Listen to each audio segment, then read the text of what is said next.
Hello student, welcome to Chemistry Planets. Myself Dr. Satyam Misra. Today we are going to discuss on the topic analysis, in which we will discuss on qualitative analysis as well as quantitative analysis. आज के lecture के बाद हम लोग detection of elements, confirmatory test, उसका quantity निकालना, ये सब कुछ जान जाएंगे इतना पढ़ने के बाद। यह ऑर्गेनिक केमिस्ट्री का one of the most important part है, जिसको हम लोग प्रैक्टिकल ऑर्गेनिक केमिस्ट्री के नाम से भी जानते हैं। इसको अपन प्रैक्टिकल ऑर्गेनिक केमिस्ट्री भी बोलते हैं। तो आज हम लोग पढ़ेंगे qualitative analysis and quantitative analysis. Qualitative analysis के पढ़ने के बाद हम ये बता पाएंगे कि पार्टिकुलर सैंपल में पार्टिकुलर आपको एक केमिकल्स में कौन सा एलिमेंट्स अवेलेबल है, ठीक है। और क्वांटिटेटिव एनालिसिस पढ़ने के बाद हम ये जान पाएंगे कि कितना क्वांटिटी में अवेलेबल है। मतलब फाइनल बात हम जानेंगे व्हाट इज़ द कंपोजिशन, मतलब इसमें क्वालिटी क्या है, दूसरा उसका क्वांटिटी कितना है, अमाउंट कितना है। इन दोनों बातों पे आज डिस्कशन होने वाले हैं। यहाँ पे आपको डायरेक्टली पूछता है एलिमेंट देके कि इसका कौन सा कन्फर्मेटरी टेस्ट है। कहीं कहीं कलर आता है, कहीं कहीं प्रेसिपिटेट आता है, बहुत जगह नाम से ही फेमस है।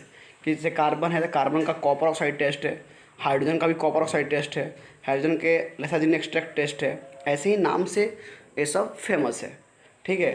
तो हम लोग आते हैं सबसे पहले क्वालिटेटिव एनालिसिस के ऊपर। इसमें पहला चीज़ है हमारा detection of element and then confirmatory test. First compound is carbon. Carbon के लिए अपन कार्बन के लिए कॉपर ऑक्साइड टेस्ट यूज करते हैं, कॉपर ऑक्साइड टेस्ट, जहाँ पे अपन कॉपर ऑक्साइड को कार्बन से ट्रीट करते हैं। उसको हीट करने के बाद यहाँ पे कॉपर मिलता है, साथ में CO2 गैस मिलता है। इस CO2 गैस जो निकल रहा है, इस CO2 गैस को अपन जब लाइम वाटर मतलब CaOH2 से ट्रीट करते हैं तो यहाँ पे CaCO3 का प्रेसिपिटेट मिलता है, जिसका मिल्कनेस कलर होता है। यह CaCO3 का जो प्रेसिपिटेट है CaCO3 का प्रेसिपिटेट है मिल्कनेस कलर का, यह कंफर्म करता है कि सैंपल में कार्बन अवेलेबल है, ठीक है। तो कार्बन का टेस्ट कौन हुआ, कॉपर ऑक्साइड टेस्ट। और मिल्कनेस ऑफ आपको CaCO3, precipitate of CaCO3 is a confirmatory test. Second range hydrogen. Hydrogen के लिए अपन यूज करते हैं कॉपर ऑक्साइड टेस्ट। हाइड्रोजन के लिए भी कॉपर ऑक्साइड टेस्ट अपन यूज करते हैं, ठीक है। जहाँ पे कॉपर ऑक्साइड को हाइड्रोजन से ट्रीट करते हैं, हीट करने के बाद यहाँ पे कॉपर अलग मिलता है और साथ में बनता है H2O, ठीक है, साथ में मिलता है H2O। इस कन्फर्मेटरी टेस्ट के बाद यहाँ से दिखता है कि कॉपर सल्फेट जो ट्रीट किया जा रहा है H2O के साथ में, जो कि H2O यहाँ से ऑब्टेंड हुआ है। यहाँ से CuSO4.5H2O का यह हाइड्रेटेड फॉर्म ऑब्टेंड होता है, जिसका कलर ब्लू होता है। हाइड्रेटेड फॉर्म ऑब्टेंड होता है जिसका कलर ब्लू होता है। इससे पहले क्या था, CuSO4 वाइट कलर का था, अब 5.5H2O ब्लू कलर का हो गया।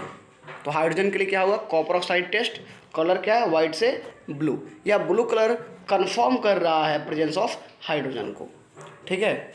Next one is nitrogen. Nitrogen को अपन कंफर्म करने के लिए लेसाइजिन एक्सट्रैक्ट मेथड यूज करते हैं, जहाँ पे सोडियम लेते हैं, कार्बन लेते हैं और नाइट्रोजन लेते हैं, ठीक है। इनको हीट करने के बाद NaCN बनता है। सोडियम साइनाइड को लेसाइजिन एक्सट्रैक्ट भी बोलते हैं। यहाँ पे ध्यान रखना, प्रीवियस ईयर क्वेश्चन है, ठीक है, कि जो नाइट्रोजन का कन्फर्मेटरी टेस्ट है, ठीक है, उसका कलर क्या होता है। तो उसका कलर जो प्रूशियन ब्लू होता है, प्रूशियन ब्लू कलर ऑब्टेंड होता है Fe4 FeCN6 होल 3 का। यहाँ पे साथ बनता है अपना NaCl, यहाँ के प्रूशियन ब्लू कलर है नाइट्रोजन के कन्फर्मेटरी टेस्ट में। नेक्स्ट वन है सल्फर। अब देखो सल्फर में यहाँ पे सेम मेथड, लेसाइजिन एक्सट्रैक्ट यहाँ भी ऑब्टेंड होता है। 2 molecule of Na plus sulphur upon heating gives Na2S, that is a Lassaigne extract यहाँ भी यूज होता है। इसके कन्फर्मेटरी टेस्ट में सोडियम नाइट्रोक्साइड लेते हैं, ठीक है, जिसको डीप वायलेट कलर ऑब्टेंड होता है। इस डीप वायलेट कलर ऑब्टेंड होता है, फिर इसको लेड एस्टर के साथ अपन ट्रीट करते हैं और वहाँ से PbS का, लेड सल्फाइड का ब्लैक प्रेसिपिटेट ऑब्टेंड होता है। Black precipitate of PbS confirm the presence of sulfur, ठीक है। नेक्स्ट वन है अपना यहाँ पे test for halogen. It is a most important, one of the important thing यहाँ पे हमारा हैलोजन से। अब हैलोजन के लिए याद रहे आपको, कुछ भी लो आप, सोडियम लेते हैं उसके साथ हैलोजन लेते हैं, हीट करते हैं अपन जब, तो NaX मिलता है। अब X जो है यहाँ पे क्लोरीन, ब्रोमीन और आयोडीन हो सकता है, क्लोरीन, ब्रोमीन और आयोडीन हो सकता है। जो Na ऑप्टेंट होता है जैसे कि NaCl, NaBr, Na, इन सब को अपन लेसाजिन एक्सट्रैक्ट बोल सकते हैं, लेसाजिन एक्सट्रैक्ट बोल सकते हैं। ठीक है। अब देखिए इसके कन्फर्मेटरी टेस्ट में, यहाँ पे कन्फर्मेटरी टेस्ट में थोड़ा सा ध्यान देने वाली बात है कि जब AgX का प्रेसिपिटेट मिल रहा है, इस AgX के प्रेसिपिटेट का कलर कैसा है, AgX के प्रेसिपिटेट का कलर कैसा है। ठीक है, इसी से कंफर्म होगा कि सैंपल में क्लोराइड है, ब्रोमाइड है कि आयोडाइड है। ठीक है। अब देखो आते हैं यहाँ पे कन्फर्मेटरी टेस्ट में, NaX plus AgNO3 in presence of HNO3 gives AgX precipitate.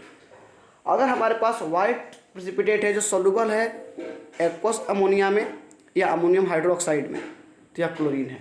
मतलब white precipitate soluble in aqueous ammonia और ammonium hydroxide confirm chlorine. White precipitate है और सोल्यूबल है तो क्लोरीन है। ठीक है, देखो यहाँ पे वाइट प्रेसिपिटेट मिलेगा AgCl का, 2 molecule of NH3 aqueous gives AgNH3 soluble.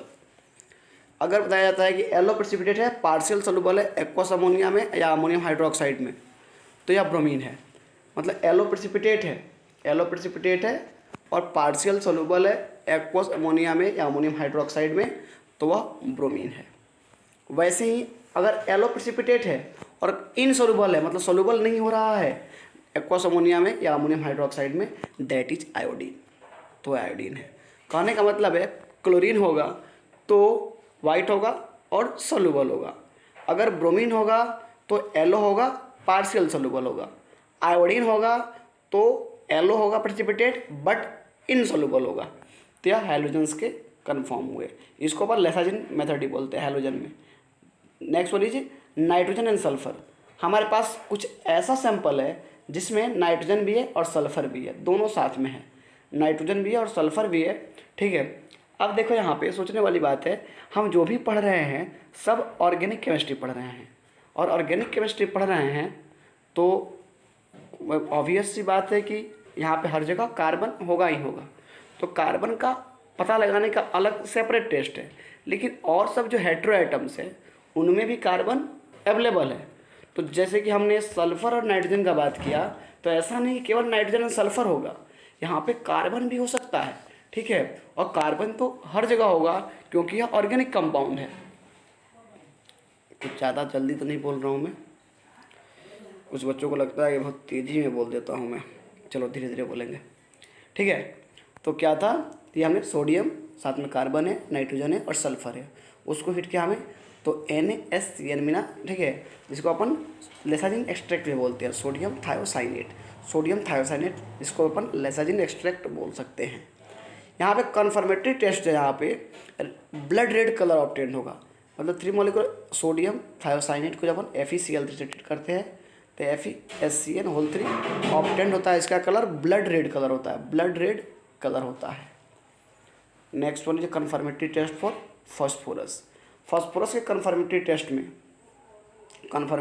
में यहाँ पे अब देखो फॉस्फोरस लेते हैं और यहाँ पे सोडियम के पेरोक्साइड लेते हैं, उसको बॉयल करने के बाद Na3PO4 ऑब्टेन होता है। इस पूरे प्रोसेस में एक चीज़ ध्यान रखने वाली बात है। ठीक है, यहाँ पे अमोनियम फॉस्फोमोलिब्डेट मिलता है, येलो प्रेसिपिटेट, आपको याद रखें अमोनियम फॉस्फोमोलिब्डेट मिलता है, इसका कलर होता है येलो, प्रेसिपिटेट मिलता है जो कंफर्म करता है प्रेजेंस ऑफ फॉस्फोरस को। Ammonium phosphomolybdate confirm the presence of phosphorus in the sample which have colour yellow precipitate, yellow colour का होता है वो प्रेसिपिटेट का। तो इस तरह से हमारे पास phosphorus, nitrogen and sulphur, halogens, carbon, hydrogen, nitrogen और सल्फर का, इन सब का यहाँ पे क्वालिटेटिव एनालिसिस कवर हुआ। ठीक है, लो थोड़ा सा और इसको छोटा कर देते हैं, आप चाहो तो स्क्रीनशॉट ले सकते हो, थोड़ा और छोटा कर दें।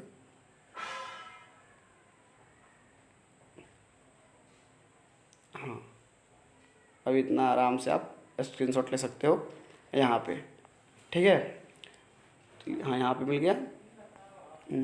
और कुछ लोग का स्क्रीनशॉट लेने में दिक्कत होता है भाई, तो आप इसी वीडियो को जाके यूट्यूब पे देख सकते हो, केमिस्ट्री प्लैनेट्स चैनल है, उस पर और यूट्यूब में आप आराम से स्क्रीनशॉट ले सकते हो। हमारे एप्लीकेशन में स्क्रीनशॉट लेने का फीचर नहीं है, ठीक है। और जब जाओगे ही चैनल पे तो काइंडली उसको सब्सक्राइब भी कर देना। फर्स्ट टाइम बोल रहा हूँ, ध्यान रखना। ठीक है, चलिए क्वालिटेटिव एनालिसिस हो गया। अब आते हैं अपन क्वांटिटेटिव एनालिसिस के ऊपर, ठीक है। क्वांटिटेटिव एनालिसिस, ठीक है। क्वांटिटेटिव एनालिसिस में हम लोग पता लगाते हैं कि कितना क्वांटिटी अवेलेबल है, कितना क्वांटिटी अवेलेबल है, ठीक है। अभी हमने पता लगाया है कि क्या है, अभी अपन आते हैं कितना क्वांटिटी अवेलेबल है, कितना अमाउंट अवेलेबल है एक पार्टिकुलर सैंपल में। आप अगर आगे जाओगे ना, केमिस्ट्री में आपका इंटरेस्ट है, तो one of the most demanding field है आपको एनालिटिकल केमिस्ट्री, जहाँ आपको किसी प्रोडक्ट का क्वालिटी एश्योरेंस करना पड़ता है, क्वालिटी कंट्रोल करना पड़ता है। मतलब QA QC अलग अलग जॉब होते हैं और बहुत ही रॉयल जॉब होता है, ठीक है। इन सब में भी आप किस्मत आजमा सकते हो अगर केमिस्ट्री में आपका इंटरेस्ट है, स्पेशली प्रैक्टिकल केमिस्ट्री में, तो वहाँ आपको ये सब करने को मिलेगा। उसके अलावा जियोलॉजिकल सर्वे ऑफ इंडिया वाले भी ये सब काम करते हैं, उसमें भी केमिस्ट की ज़रूरत पड़ती है। आर्कियोलॉजिकल वाले भी लोग इसमें काम करते हैं। ये सब यही सब मेथड वहाँ पे यूज किया जाता है पता लगाने के लिए कि क्या है। अब जो पढ़ रहे हैं अपन कितना है इसकी बात होगी, तो इससे न्यूमेरिकल बनते हैं। और एक क्वेश्चन मिनिमम फिक्स है आपको नीट में, एक क्वेश्चन मिनिमम फिक्स है, आपको प्रैक्टिस करना है ये पढ़ने के बाद। NCERT 13.32, 33, 34, 35, ठीक है। 13.32 से लेकर 35, 36 तक देखना, यहाँ से क्वेश्चन मिलेंगे न्यूमेरिकल। यहाँ पे NCERT class 11 part 2 chapter number 13 question number 32, 33, 34, 35, 36 सब देखना, इन्हीं सब में मिलेंगे, ठीक है।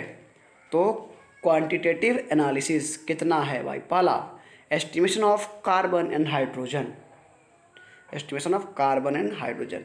मेथड्स का नाम है Liebig combustion method, Liebig combustion method, combustion method है, मतलब कहीं ना कहीं यहाँ कंबस्शन प्रोसेस इन्वॉल्व हो रहा है। यह जो फॉर्मूला सामने लिखा है CXH plus X plus Y/4 O2 gives XCO2 plus Y/2 H2O, यह NCERT सेम टू सेम यहाँ पे दिया है और यहाँ से प्रीवियस ईयर क्वेश्चन खूब बने हैं। कितना, केवल ये पता लगाने के लिए कितने मॉलिक्यूल ऑक्सीजन यूज हुआ, पार्टिकुलर कंपाउंड दे देगा। मान जा कोई बोल दिया हमारे पास इथेनॉल है, ठीक है, सॉरी इथेन है, इथेन है, उससे कंप्लीट कम्बिशन में कितने आपको मॉलिक्यूल्स ऑक्सीजन की नीड है या कितने मोल्स नीड है, ठीक है, कितने ग्राम नीड है, सब पूछता है। ऐसे क्वेश्चन अपन सॉल्व कर सकते हैं यहाँ से, ठीक है। चलिए, तो CXHY plus X plus Y/4 O2 gives XCO2 plus Y/2 H2O, इतना हुआ। अब परसेंटेज ऑफ कार्बन, तो इसका तरीका होता है, देखो कार्बन से क्या बना CO2, हाइड्रोजन से क्या बना H2O। तो मैं आपको एक ट्रिक बता रहा हूँ, देखो किससे बना क्या बना, किससे बना क्या बना, ध्यान देखो, किससे बना मतलब कार्बन से मास कितना है 12, क्या बना मतलब CO2 मास कितना है 44, तो किससे बना क्या बना इनटू बना उसका मास और जितना आप लिए थे उसका मास इनटू 100, तो निकल जाएगा परसेंटेज ऑफ कार्बन।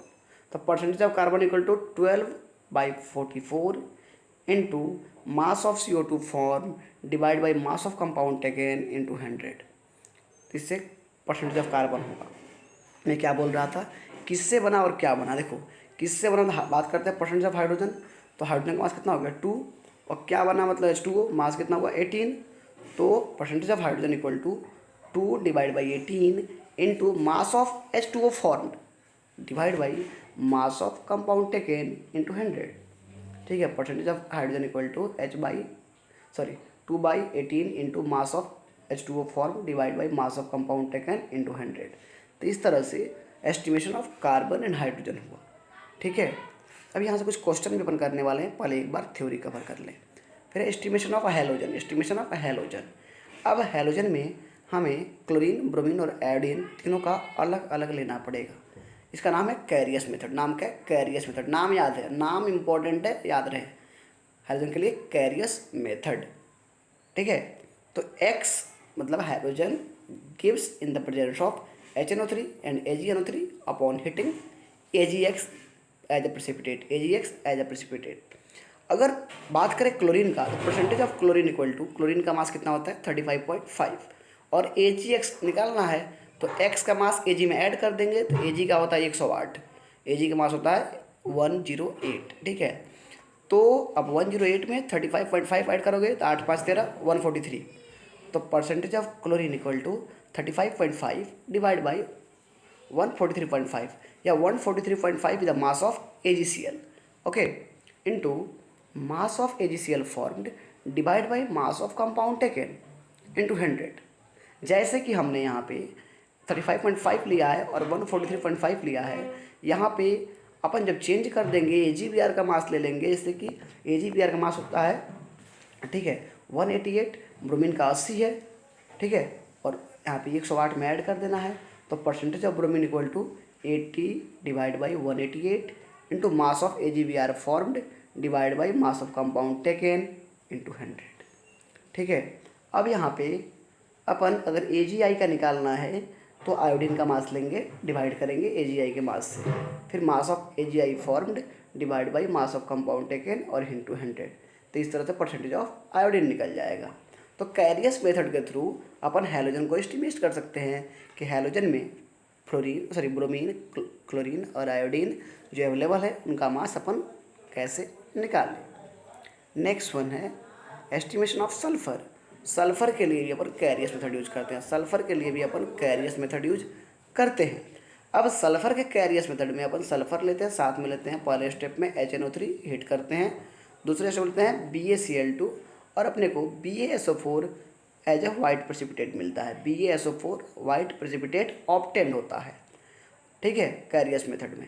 अब देखो हमारा सैंपल क्या था, सल्फर, तो मास सल्फर का 32 हुआ, अब BaSO4 का मास लेंगे तो वह 233 होता है, ठीक है। तो percentage of sulphur equal to 32, मतलब क्या लिए थे, डिवाइड बाई 233 जो बना था into mass of BaSO4 formed divide by mass of compound taken into 100, ठीक है। तो इस तरह से अपना सल्फर का परसेंटेज ऑफ सल्फर निकाल सकते हैं, ठीक है। अब देखो हमारे पास कुछ ऐसा सैंपल है जिसमें कि कार्बन है, हाइड्रोजन है और नाइट्रोजन है। Estimation of carbon, hydrogen and nitrogen, यह सब कुछ अगर अवेलेबल है, ठीक है, ऐसे सैंपल जिसमें कि पूरा मिक्स है, तो हमारे पास कोई ऐसा सैंपल है भाई जिसमें क्या है, कार्बन, हाइड्रोजन और नाइट्रोजन मिक्स है, ठीक है।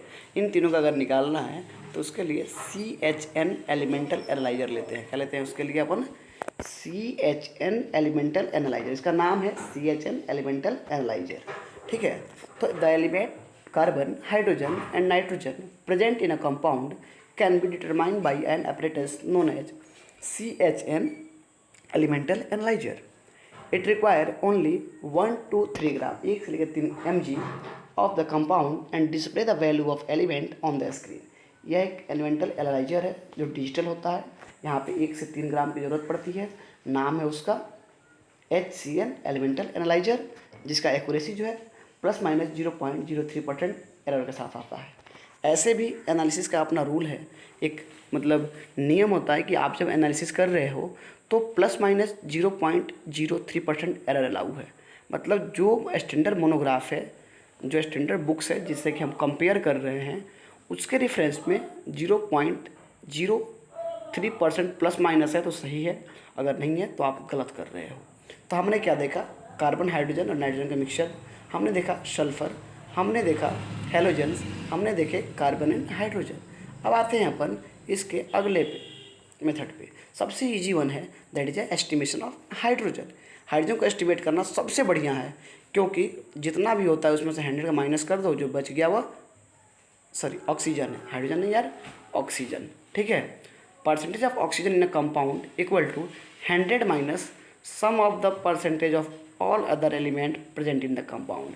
जो भी उस सैंपल में अवेलेबल है, जो भी एलिमेंट्स अवेलेबल है, हमने सबका निकाला है, और 100 में से जब माइनस कर देंगे जो भी रिमेनिंग बचेगा वह परसेंटेज होगा ऑक्सीजन का। तो ऑक्सीजन का फॉर्मूला क्या हो जाएगा, percentage of oxygen equal to 100 minus sum of the percentage of all other elements present in the compound, okay. अब अगली बार आते हैं, यह है हमारा आपको फॉस्फोरस है, एस्टिमेशन ऑफ फॉस्फोरस, नाम है इसका इग्निशन मेथड। ध्यान रहे पूछा है कि इग्निशन मेथड किसके लिए यूज होता है, तो फॉस्फोरस का तरीका है इग्निशन मेथड का। यहाँ पे फास्फोरस लेते हैं, HNO3 के प्रेजेंस में हीट करते हैं तो H3PO4 बनता है। फिर H3PO4 को अपन Mg2+ और साथ में NH4Cl के साथ हीट करने के बाद MgNH4PO4 मैग्नीशियम अमोनियम फॉस्फेट जो कि वाइट प्रेसिपिटेट बनता है, ऑप्टेंट होता है, साथ में HCl ऑप्टेंट होता है। उस मैग्नीशियम अमोनियम फॉस्फेट को फर्दर अपन हीट करते हैं 2 मॉलिक्यूल लेते हुए, तो यहाँ पे मैग्नीशियम पायरोफॉस्फेट बनता है Mg2P2O7, मैग्नीशियम पायरोफॉस्फेट बनता है, साथ में मिलता है NH3 और H2O। ठीक है, अब देखो यहाँ पे हमारा जो Mg2P2O7 मतलब मैग्नीशियम पायरोफॉस्फेट, यह हमारा कंपाउंड हुआ फाइनल। ठीक है, तो एक मास हुआ फॉस्फोरस का जो कि 62 है, और दूसरा मैग्नीशियम पायरोफॉस्फेट जिसका मास होता है 222। तो अब बोलेंगे percentage of phosphorus equal to 62 divide by 222 into mass of Mg2P2O7 form divide by mass of compound taken into 100। ठीक है, तो इस तरह से इग्निशन मेथड के थ्रू अपन फॉस्फोरस का एस्टिमेशन कर सकते हैं। ठीक है, चलिए फिर नेक्स्ट वन है यहाँ पे मोस्ट इम्पॉर्टेंट, बहुत ही वेटेड चीज़, बहुत इंतज़ार था इसका, that is estimation of nitrogen. Nitrogen को एस्टिमेट करने का 2 मेथड लगता है, एक है डुमास मेथड, दूसरा है जेल डाल मेथड। के साइलेंट होता है, डुमास मेथड और जेल डाल मेथड। जेल डाल मेथड अलग है और डुमास मेथड अलग है। अब आपके मन में क्वेश्चन होगा कि सर हम कब डुमास मेथड यूज करेंगे और कब जेल डाल मेथड यूज करेंगे। तो थोड़ा सा मैं आपको यहाँ कन्फ्यूजन दूर कर दूँ कि जब हमारे पास क्वेश्चन में कुछ NTP, STP, वॉल्यूम, ठीक है, टेम्परेचर, प्रेशर, कुछ ऐसा मेंशन हो, गैस, तो वहाँ पे अपन डुमास मेथड लगाते हैं। STP, NTP, टेम्परेचर, प्रेशर, इनकी बातें हों तो क्या लगाते हैं, डुमास मेथड लगाते हैं।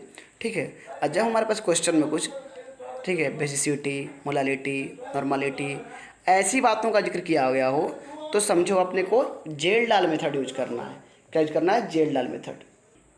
हाँ, तो जेल डाल मेथड कब यूज करेंगे भाई, जब हमारे पास नॉर्मलिटी, मोलारिटी, ठीक है, बेसिसिटी, ऐसी बातों का जिक्र किया गया हो, मास का जिक्र किया गया हो, ठीक है, वॉल्यूम ऑफ एसिड यूज किया गया हो, तो इन सब के लिए अपन जेल डाल मेथड यूज करते हैं। अदरवाइज NTP, STP, ठीक है, P1, V1 ये सब टर्म यूज किए हैं तो डुमास मेथड यूज करते हैं। ठीक है, चलिए आते हैं पहले डुमास मेथड के ऊपर। अभी आजकल ट्रेंड में चल रहा है नाइट्रोजन। यार नाइट्रोजन से कुछ क्वेश्चन खूब आते हैं। ये तुमको लिमिटेशन पूछ लिया था जेल डाल मेथड का कि कहाँ पे नहीं लगता है। अभी डिस्कस करने के बाद 2 क्वेश्चन डिस्कस करूँगा और साथ में इसका लिमिटेशन डिस्कस करूँगा, तो कंप्लीट पैकेज हमारा एनालिसिस का हो जाएगा।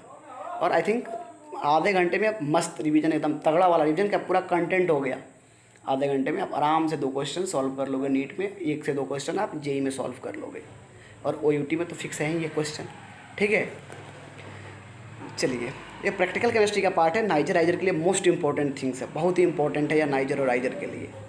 ओके, तो डुमास मेथड में अपन लेते हैं CXHYNZ plus 2x plus y/2 CuO gives upon heating x molecule of CO2, y/2 molecule of H2O and z/2 molecule of N2 plus 2x plus y/2 copper. ठीक है, अब यहाँ पे कोई पूछे परसेंटेज ऑफ नाइट्रोजन कैसे निकालेंगे, तो नाइट्रोजन का मास कितना हुआ 28। ठीक है, और बात करते हैं एक मोल में बात करें अपन तो 22.4 लीटर होता है। तो एक N2 लिए हैं, ठीक है, तो कितना हुआ मास 28, और उसके कितने ml हुए 22.4 लीटर या 22400 ml। वॉल्यूम बात कर रहे हैं, तो percentage of nitrogen equal to 28 divide by 22400 into mass of N2 at STP divide by mass of compound taken into 100। Okay, into 100। अब देखिए यहाँ पे अगर कोई पूछे कि भाई अपन volume of nitrogen at STP कैसे निकालेंगे, तो volume of nitrogen at STP equal to P1V1 into 273 divide by 760 into T1। क्या बोलेंगे, P1V1 into 273 divide by 760 into T1। ऐसे निकल जाएगा, वॉल्यूम निकल जाएगा। और ठीक है, प्रेशर दिया रहेगा, वॉल्यूम दिया रहेगा, टेम्परेचर भी दिया रहेगा वहाँ पे जहाँ P1, T1 और V1 है। इससे निकाल लेंगे अपन वॉल्यूम। ओके, और इस वॉल्यूम को यहाँ पुट कर देंगे तो परसेंटेज निकल जाएगा। अब आते हैं अपन दूसरे और मोस्ट इंपॉर्टेंट, सबसे important method that is Kjeldahl method. One of the most important method Kjeldahl method use for the estimation of nitrogen. ठीक है, सबसे पहले ऑर्गेनिक कंपाउंड लेते हैं, उसको H2 से 4 लेते हैं कॉन्सेंट्रेटेड, उसको हीट करने के बाद NH4 अमोनियम सल्फेट बनता है, साथ उसको फिर अपन हीट करते हैं NaOH के प्रेजेंस में, तो Na2SO4 बनता है और साथ में बनता है NH3 और H2O। और जो NH3 और H2SO4 मिला उसको फर्दर अपन रिएक्ट कराते हैं तो NH4 बनता है। ठीक है, अब देखिए परसेंटेज ऑफ नाइट्रोजन, दो तरीका है आपके क्वेश्चन में। अगर नॉर्मलिटी दिया है तो अलग मेथड है, क्वेश्चन में मोलारिटी दिया है तो अलग मेथड है। बोलोगे सर इसमें किसको यूज करें, तो क्वेश्चन देखते हुए अप्लाई करना है। ठीक है, क्वेश्चन में मोलारिटी मेंशन है तो पहले वाले फॉर्मूला, और नॉर्मलिटी मेंशन है तो सेकंड वाला फॉर्मूला यूज करना है। तो पहला वाला फॉर्मूला क्या है, percentage of nitrogen equal to 1.4 into molarity of acid into volume of acid use into basicity of acid divide by mass of compound taken. ठीक है, तो इससे निकल जाएगा परसेंटेज ऑफ नाइट्रोजन। दूसरा परसेंटेज ऑफ नाइट्रोजन, अगर नॉर्मलिटी दिया है तो 1.4 into normality of acid into volume of acid use divide by mass of compound taken into 100। तो इस तरह से क्या निकल जाएगा नॉर्मलिटी वाला फॉर्मूला पे। ठीक है, अब मोनोबेसिक एसिड है, इसीलिए बेसिसिटी क्या हो जाता है 1, तो लिखने की ज़रूरत नहीं पड़ती है, जो लिखा हुआ ना ब्रैकेट में फॉर मोनोबेसिक एसिड। ठीक है, तो यहाँ से अपन इस तरह से नाइट्रोजन को भी एस्टिमेट कर सकते हैं। देखो एक बार और रिकॉल करा दूँ, हमने क्या क्या देखा, Liebig's combustion method for hydrogen and carbon, estimation of hydrogen by Carius method, फिर देखें estimation of sulphur by Carius method, फिर देखें estimation of carbon hydrogen and nitrogen by यहाँ पे CHN एलिमेंटल एनालाइजर, फिर देखें एस्टिमेशन ऑफ ऑक्सीजन, फिर देखें estimation of phosphorus by ignition method, फिर देखें अपन estimation of nitrogen by Dumas method और जेल-डाल मेथड। ठीक है, तो इस तरह से हमारे पास पूरा क्वालिटेटिव एनालिसिस फिनिश होता है, और साथ में यहाँ पे अपन ऑलरेडी क्वांटिटी फिनिश होता है, ऑलरेडी अपन यहाँ पे क्वालिटेटिव देख चुके थे। तो क्वालिटेटिव और क्वांटिटेटिव को फिनिश करने के बाद हम एक चीज़ अभी बचा हुआ है, that is a limitation of Kjeldahl method. इस जेल-डाल मेथड का क्या क्या लिमिटेशन है, कहाँ कहाँ पे यह काम नहीं कर पाता है। ठीक है, देखिए आपके सामने स्क्रीन पे दिख रहा है, यहाँ पे लिमिटेशन है जेल-डाल मेथड का।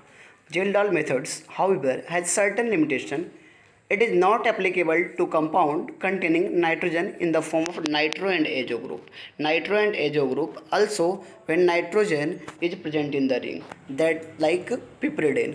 ठीक है, as nitrogen of this compound does not change ammonium sulfate। ठीक है, तो कहाँ कहाँ नहीं लगेगा भाई, जेल-डाल मेथड नहीं लगता है नाइट्रो कंपाउंड में, एजो कंपाउंड में, और जब नाइट्रोजन रिंग में हो। ठीक है, यह इसका लिमिटेशन है। अभी रिसेंटली 2018 नीट में पूछा था, लिमिटेशन इसके पूछे गए थे कि कहाँ पे अप्लाई नहीं होता है। प्रैक्टिकल केमिस्ट्री का पार्ट है, इंपॉर्टेंट जोन है। ठीक है, चलिए एक क्वेश्चन लेते हैं यहाँ से, इसी से बेस्ट क्वेश्चन ले लेते हैं। 15 ml of 1 m H2SO4 is completely neutralised by ammonia liberated from 0.6 gram of compound in जेल-डाल method, find out the percentage of nitrogen in the compound। आपके सामने क्वेश्चन दिख रहा है, आप इसको नोट कर सकते हैं। देखो नहीं थोड़ा टाइम लग जाएगा, मैं ही इसका सोल्यूशन बता देता हूँ। ठीक है, क्या दिया है 15 ml ऑफ 1 m H2SO4, तो यहाँ पे वॉल्यूम दिया हुआ है, मोलारिटी दिया हुआ है, completely neutralise by ammonia liberated from 0.6 gram of compound, 0.6 gram compound भी दिया है जेल-डाल मेथड में। मतलब find out the percentage of nitrogen in sulphur. तो देखो 15 ml of 1 m H2SO4 equal to 30 ml 1 f NH3। अब देखो यहाँ से 1000 ml के लिए 1 m लेंगे तो कितना बन जाएगा, 14 ग्राम उसमें नाइट्रोजन होगा। अरे NH3 एक ही नाइट्रोजन है ना, 14 ग्राम। अगर 30 ml के लिए ले रहे हैं तो 14 इंटू 30 डिवाइड बाई 1000 ग्राम। अब 0.6 ग्राम के लिए लेना है तो 14 इंटू 30 डिवाइड बाई 1000 ग्राम यहाँ से हुआ। अगर 100 ग्राम का निकाल लेते हैं, 100 ग्राम 100 gram of completely will contain 14 into 30 divide by into 100 divide by 1000 into 0.6, तो ये सर 70% नाइट्रोजन निकल के आएगा यहाँ से। अच्छा एक क्वेश्चन और मेरे को लेना था भाई, एक क्वेश्चन यहाँ पे सॉल्व करने थे। देखो ये एक क्वेश्चन लेते हैं या प्रॉब्लम यहाँ पे लेते हैं, ध्यान दो। हाँ, 0.2 gram of an organic compound gives 0.15 gram of silver chloride in the Carius method for estimation of chlorine, find out percentage of chlorine in the sample. क्या दिया है, 0.2 gram of an organic compound gives 0.15 gram of silver chloride. तो हमारा मास जो मतलब given compound कितना है यहाँ पे 0.2 ग्राम हमने लिया है, जिससे कि 0.15 ग्राम मिला है। तो हमने लिया कितना, मास of compound taken 0.2 gram, mass of compound obtain 0.15 ग्राम। आते हैं, क्लोरीन है, कैरियस मेथड है, तो AgCl होगा, क्लोरीन का मास 35.5, AgCl का मास 143.5। तो फार्मूला पुट कर दो सीधे, देखो 143 ग्राम है यहाँ पे, 143 ग्राम AgCl contain 35.5 gram of chlorine, इसीलिए 0.15 gram of AgCl contain 35.5 into 0.5 divide by 143.5, 0.2 के लिए निकाल लिया इतना, या 18 आपको 18.56 मिलेगा। चलो इसको हटाओ, मैं डायरेक्टली फार्मूला जो अपन पढ़े हैं, ये तो एक बुक का मतलब स्कैन कॉपी है, ठीक है, मैं आपको डायरेक्टली फार्मूला पे लेके आता हूँ जो अपन पढ़े थे। देखो यही था फार्मूला ना, mass of Cl 35.5 divide by 143.5, mass of AgCl form 0.15 ग्राम और मास of compound taken 0.2 into 100। Solve करके देखो, जो सॉल्व करोगे तो उतना ही आएगा, 18 पॉइंट समथिंग, ठीक है। तो इस तरह से आपको जाना है, और NCERT में, NCERT जो है ना, वहाँ से आपको क्वेश्चन सॉल्व करने हैं। चैप्टर नंबर 13 13 नंबर चैप्टर है, NCERT पार्ट 2 है, क्लास आपको 11th से, ठीक है। तो चलिए आज के लेक्चर में इतना ही, ठीक है। जो भी किसी को डाउट्स है इससे रिलेटेड आप पूछ सकते हैं, कमेंट कर।